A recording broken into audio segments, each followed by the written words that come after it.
Good morning, class. How are you today? Welcome back to our online class. So today we having our continuation of our topic. Our subject, by the way, is about science. So our previous lesson where we studied about the source of electricity. We know that electricity is very important, especially nowadays. So the continuation on that topic, now we are gonna talk about the main source of electricity. Again, we are gonna talk about the main source of electricity. What are those, or what are the main source of electricity that we have right now, especially in our time? So number one, we have hydroelectric power station. So we are going to study this one. What is the function of the hydroelectric power station? And what we have four main source of electricity that we are going to study right now. So number one, main source of electricity, we have hydroelectric power station. Look at the background. This is the pictures. This is the picture of hydroelectric power station. So hydroelectric power station is run by the river and the waterfalls. So meaning this water is running water like in rivers and waterfalls. Why they called running waters? Because the river is moving, right? The water of the rivers is moving, same as the waterfalls. That's why this water is moving. They call this one running water. Example, this one. Look at the pictures. Look at the rivers. Look at the falls. Okay, they were running waters. So these running waters can help in the hydroelectric power station to generate electricity. Again, running waters like rivers and waterfalls can help in the hydroelectric power station. This is hydroelectric power station to generate electric. Okay, because of the river and the falls, waterfalls, this hydroelectric power station can create electric.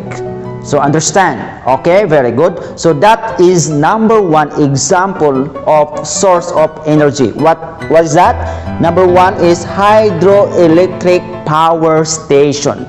Okay, next, number two. Number two, we have dam. Dam. Look at the picture. This is my background. Look at the background. Okay, so this is an example of a dam. A dam is built across a river. Okay, we make a dam not in the mountain. We make a dam not in the city, but we are going to make a dam in the river. In the river, because this dam can store a huge amount of water. Look at this.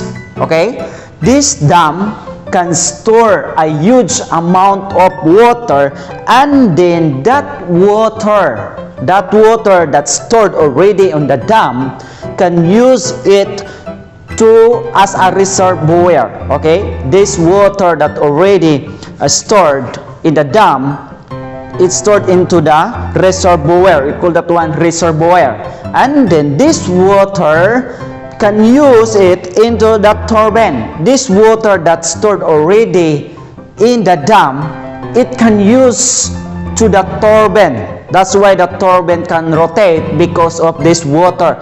Because this dam have a small pipe.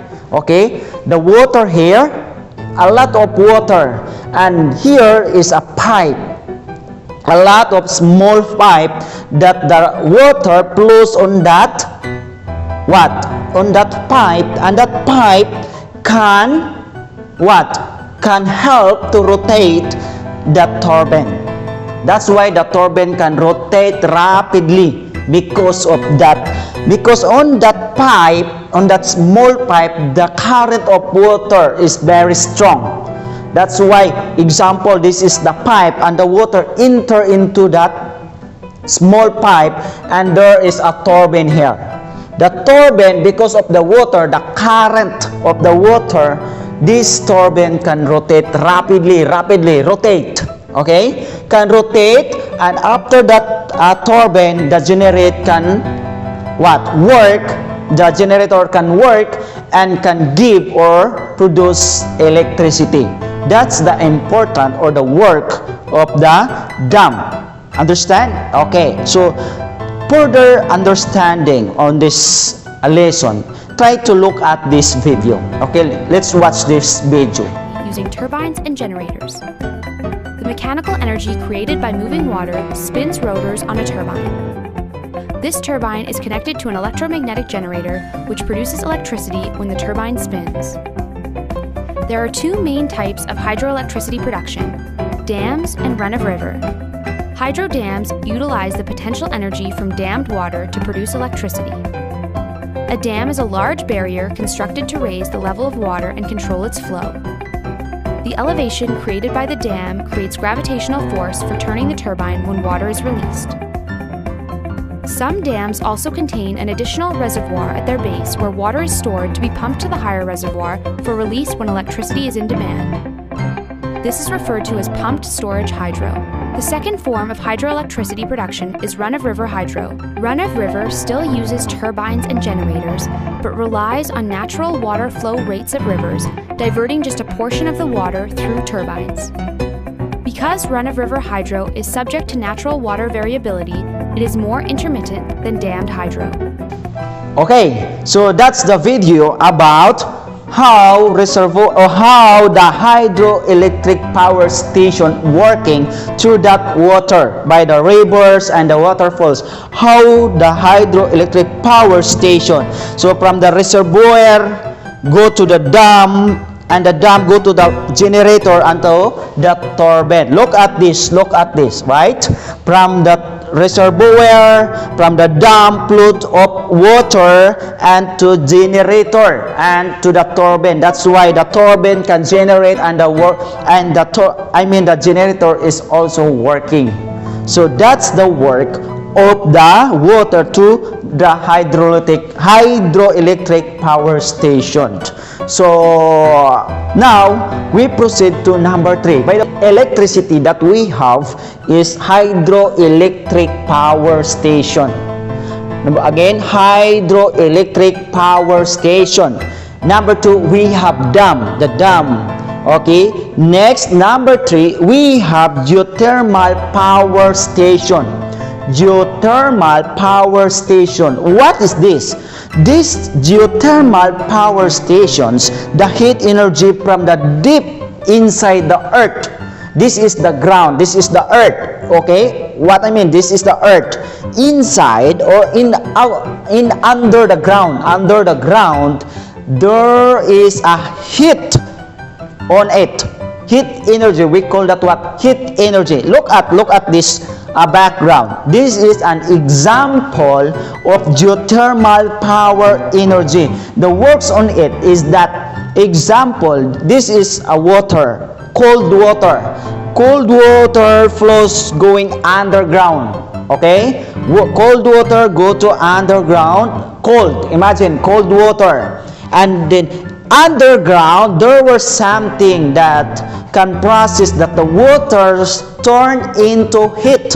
Okay, from the cold and process, and this one, the water flows is already heat water, and that heat water can give steam.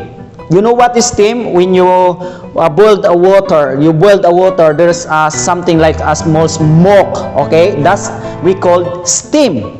Okay, from the heat water flows on that pipe, and that steam.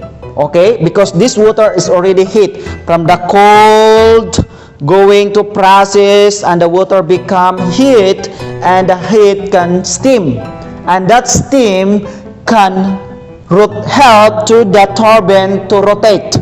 Okay, the steam and the turbine rotate very fast, the turbine. You know what is turbine, right? The turbine, and then the turbine can help that the generator can work, and now the generator can create electricity. That's geothermal power stations works. So nowadays, many people, especially in other countries, in America, Australia, they were using this one because this one is very good source of electricity right now. So again, the main source of electricity, number one, we have hydroelectric power station. Number two, we have dam. Number two, we have geothermal power station. And now, imagine we have number 4. This number 4 is also common nowadays. We have solar thermal power station. Again, number 4, we have solar thermal power station. Look at this picture. This is solar thermal power station. What's the work of solar thermal power stations? Sunlight is reflected to a solar receiver. So look at the solar receiver, okay? From the sun, the sunlight goes to the solar receiver tower, the sunlight. And then this tower using mirror, sunlight is converted into heat. Sunlight is then converted into heat energy in the solar receiving tower. Okay? From the sunlight, the sun shine, and the sunlight, the solar receiver tower receive the sunlight. This is the solar receiver tower, and the sunlight, when this shine, there is a heat, and this solar receiver tower can receive the heat from the sun, and that the time the heat energy is used to heat onto higher temperature of water, to make high temperature of water.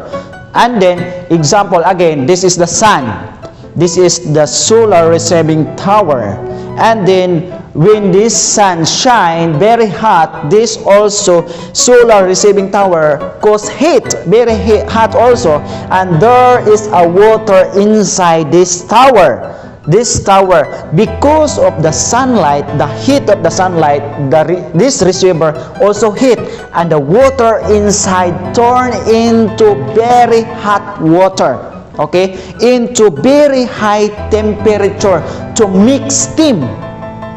Okay, this solar receiver tower receive the heat, and the water inside on this building, on this tower, is boiling. The water is boiling because of the sun, heat of the sun received from this solar receiver tower, and the water inside on this is boiling, and when the water is boiling can create a steam, and the steam go to the turbine, and the turbine rotate, and the generator is working, and there were an electricity. That's the work of the solar thermal power station. But today we have like high-tech technology like solar panels. Okay, so solar receiver tower before, now a lot of people already discovered that solar panel is direct from the sun to the solar. This is the solar. Look at the background. This is a solar panels from the sun. Okay, from the sun direct to the solar panel. This is the solar panel, and the sun go solar panels, and this a photovoltaic power station or solar panel can create automatically energy. That's why you just connect wires, and the bulb or the lights is turned on because of the sun going to solar panels directly. So they were not using anymore solar receiver tower, but they use solar panels. So this panels is very common nowadays, especially in the mountainous area wherein no more electricity or don't have yet an electricity. So they use solar panels as their source of electricity. Now the question is, why we are using non-renewable instead renewable? Why we are using that one? So please answer it in your notebook, and next time when we meet next month maybe, I'm going to check that one on your notebook if you're still working in your part to answer the question why we are using non-renewable instead of renewable. So thank you. That's our topic for today. To sum up, we have main source of electricity. Number 1, we have hydroelectric power station. Number 2, we have dam. Number 3, we have geothermal power station. And number 4, the last one is we have solar terminal power stations. That's the main source of energy we have right now, mostly that we are using. And hopefully you understood what the main reason or what the function of those source of energy that we have right now. So thank you for listening and have a nice day to all. Bye-bye.